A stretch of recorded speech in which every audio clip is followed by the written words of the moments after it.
Hi, my name's Sue Bowler, and today I would like to welcome you to my balloon studio, and I'd like to take this opportunity to show you some ideas for airfield centrepiece or delivery designs. Obviously with the rising cost and availability of helium, everybody's looking for an alternative way of delivering balloons. So hopefully today I'm going to show you something that will help you and inspire you. But before I start, I actually just want to show you how to make the base for the design that you're going to actually deliver, and I'm going to show you a couple of different options of how to make them. So the thing that I'm going to be using, or the product that I'm going to be using, is something called Deco cups and sticks. For anybody who has formerly used something called the Maxi cups and sticks, these are the same product, but they have been renamed. So when you go to your supplier, either ask for Maxi cups or Deco cups, because obviously some people will be calling them by their older name and other people will be calling them by their new name. Deco sticks come in 24 inches, or if you're lucky, Qualitex in Europe do sell the 30-inch stick. We're not entirely sure if anybody else stocks these, and I'm not entirely sure whether they're going to continue selling them. So hopefully they will, because the 30-inch stick is a really good length to be using, and you know, it means you can cut them down and maybe you can get two out of it depending on what you're trying to make. So you've got the option. You'll definitely easily get the 24-inch. These may not be so accessible, the 30-inch. And then you've got the cup, the Deco cup, which is what you're going to need. So for every stick for this design, you're going to need 2 cups, one for the base and one for the top. So how are we going to create the base? We need something that creates some stability in our design. And so the first one is probably the one that most of you use, and that's going to be something like a tile or something that's got some weight to it and some stability. So this is just a very basic economy white bathroom tile. I think I probably picked these up in a sort of like an ends of line bin and paid very little money for them. So you don't need to spend a lot of money on these. One thing you do need to know is that a tile has a very rough base. So if you're going to put that onto a surface and somebody drags it across the surface, they could cause damage, which would imply that you might be liable for any repair to the damage, for the damage that it's caused. So personally, I would make good the base. So either put some sort of protective felt pads on there, or even cover that with a bit of cork matting or something like that. But so it's going to take some work in that respect. The other thing you're going to have to do is you're going to need to connect the cup onto the base.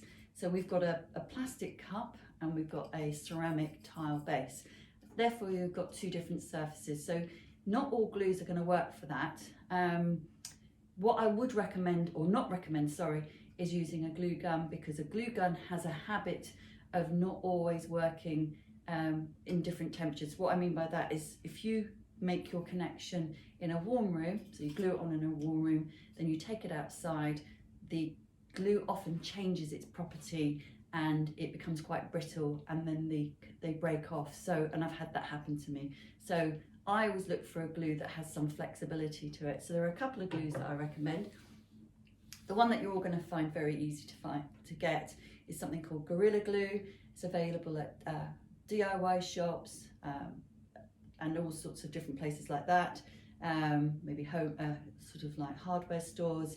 And basically it will glue anything to anything. It's got very clear, precise instructions on how to do it. The only thing that you need to think about is the time element, because it doesn't glue on instantly. It will need time to bond, maybe up to 24 hours. So that's something you need to consider. The other glue that you might already have in stock, and you might want to use it up, is something called Lomi glue. Lomi is a product that we used to have available in the UK. Sadly, it's no longer available. It probably is still available in the US, and therefore you can probably still get hold of it. But if, like me, you've got lots of glue left, you might want to use it up. And I actually used the Lomi glue for this base. So what I did is I just put a little bit of the Lomi glue onto the cup, pushed it onto the base, then I just took some clear packing tape, some nice strong packing tape, taped it on so it got a really good connection onto the tile, and I left it for 24 hours, and now it's as really is very strong and flexibly strong as well, so it's not going to break off easily. But the trouble with either of those glues and this technique is it's not instant, and therefore if we're going to be making designs we have to think about it in advance. So I wanted to come up with another solution to give my designs a quick and simple weighted base. So here we go. I'm going to use a sand weight for this. Sand versus water. For this you actually do need a sand weight, and you'll see why when I make it. Water's fine for a lot of other bases, but it won't work for this, because what's going to happen with the water is it's going to remain rounded at the bottom, and therefore your base is going to have a wobble to it. What we want to be able to do is flatten that base so it's nice and strong. So I'm just going to take, I've got two 11-inch balloons here, one inside another. Again, just purely for health and safety reasons. Safety in terms of we don't want this to break, cause any damage in any way, or mess to the customer, and it's just a lot stronger. I'm just going to put some air into the balloon, don't need too much. And I'm going to take what we call a bag clip. Now this little clip is a clip that I got from a set that I purchased through IKEA. But again, you'll probably find that available in like little hardware stores, or anybody who sells like kitchen products for, you know, all the accessories. So you're just going to put that on there, and you're just going to seal the balloon closed whilst you're preparing everything else. The sand that I'm going to use, so in this plastic bottle I've just decanted some sand.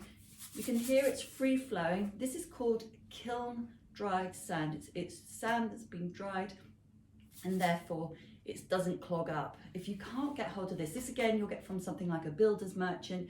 You'll get a massive bag and it won't cost you a lot of money, and it'll go on for a long time. If you can't get hold of this type of sand and you get something like a children's play pit sand, you're going to have to dry it out because it will be slightly damp and claggy. So what I used to do before I found this sand was I put it into a little baking tray, popped it in the oven, let it dry out, and then it would work. But again, it's a process you've got to do, and it's time.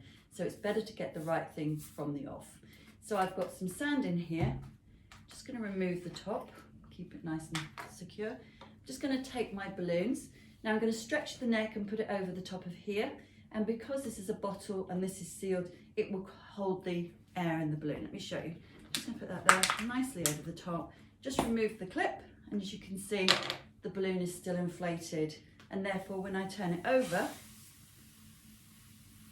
the sand will just flow inside. I'm just going to just checking the weight, see how much has gone in there. Just maybe put a little bit more. Okay, once I've got as much as I believe I need, I'm just going to clip the balloon up again, and then just carefully roll the balloon off the water bottle. Sounds easier than it is. Always put the lid back on, because knowing me, I'll just knock it over and I'll get sand up everywhere. Okay, now I can just release the air, carefully let the balloon down, and now you've got your sand inside your balloons. And now what's really important is that we remove as much air as possible, because the idea here now is to make sure that when we use this, it's really nice and flat. So I'm just going to hold that. It's easier said than done, because you've got to get rid of all that air inside. Try and make up a load of these in advance as well, because if you've got them made and you've got a formula of the size that works for you, it's just a very quick and easy thing. Just have them, you know, on a quiet day, just make up a ton of these, pop them into a box, and then you know you've got your weights made. And there you go, look. So you've got your sand weight, and if I put that on a table, squish it down, it's got a really stable base to it. So all I'm going to do now is I'm going to take my cup, and I'm just going to push that on here. Now I'm just going to take the inner neck. I don't need to use both necks, just makes it a little bit more complicated. And I'm just going to pull that. I don't know if you can see this. On a cup, you've got some slits and you've got some openings. So I'm just going to pull it through an opening. So what I want to do is push that really as tight as I can onto that weight that I've just made. I'm just going to twist that round, and then you will see you've got these little lock-in points on the cup, and then you've got a connection like so. There's a little bit of a wobble in that one, but we can correct that once we put the balloons on. And then from there, we slide in our stick, push it down nice and hard, and then you twist it. And when you twist it, it locks. And that means that when you put any pressure on that, it's not just gonna pop off. So I'm just gonna put that to one side and just show you this one that actually has no air in it. I actually made this a few days ago, and what happens over a few days, you'll find that any air that's in it is just gonna come out anyway. And you can see that that is on there, it's rock hard, and it's as straight as anything. So now you can use that, add your balloons onto it, add your design up here, and you can create a really nice delivery, as simple as that, and you've got weight and stability. And if you're doing something like a hat box design, rather than sticking in the cup, which is what I've been doing up until now, what a better way to do it than just by putting your weight inside, your weighted base. Take a couple of clusters of balloons. So I'm just going to take my first cluster, make sure the balloons are a size so that when you push it into the box, it will grip and hold those in position. And then I'm just going to put another cluster on top. And then we can decorate inside the box and then up here, and you can see the stability that you've got is really, really strong. So that hopefully will help some of you to resolve the problem of how do you make a design without actually having helium, and how you're going to make it stable at the base. And this is a really good alternative to using a tile or whatever else you've been using. So it's simply just using a sand weight. And as I said, ideally what you want to do is make sure you get all that air out. But as I said to you before, that will happen anyway. So, okay, I hope that's been of use. And I'm just going to clear up and get ready to show you some designs with this technique. Thank you very much.